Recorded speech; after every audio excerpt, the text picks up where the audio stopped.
أسباب وفاة أمح الدولي أشهر مشجع أهلاوي عن عمر 30 سنة. السلام عليكم ورحمة الله وبركاته. رحل عن عالمنا منذ قليل محمد أحمد عبد الغني المعروف بلقب أمح الدولي، أحد أشهر مشجعي النادي الأهلي وأحد الوجوه المحبوبة بين جماهير القلعة الحمراء.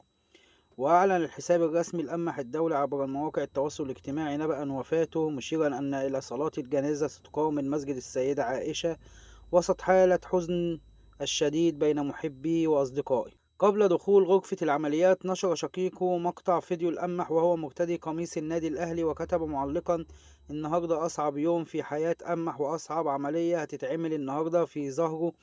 ادعوا الأمح كثيرا عشان العملية تنجح ويرجع يمشي تاني إن شاء الله.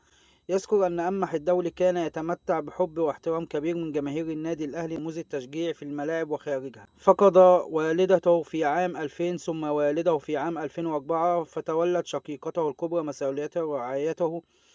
استطاع أمح أن يحقق شهرة واسعة عبر قناة على اليوتيوب، حيث حصل على الدرع الفضي بعد تجاوز مشاهدة 17 مليون مشاهدة. جمعت أمح علاقات صادقة قوية مع عدد من لاعبي الأهلي مثل أحمد الشيخ وحسين الشحات ومحمود كهربا.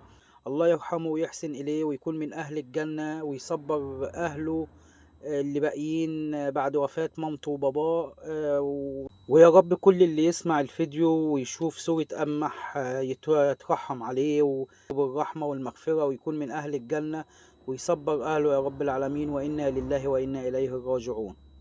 شكرا والسلام عليكم ورحمة الله وبركاته. كل اللي هقدر أقوله إن كلنا نصلي على النبي وندعي له بالرحمة والمغفرة إن شاء الله.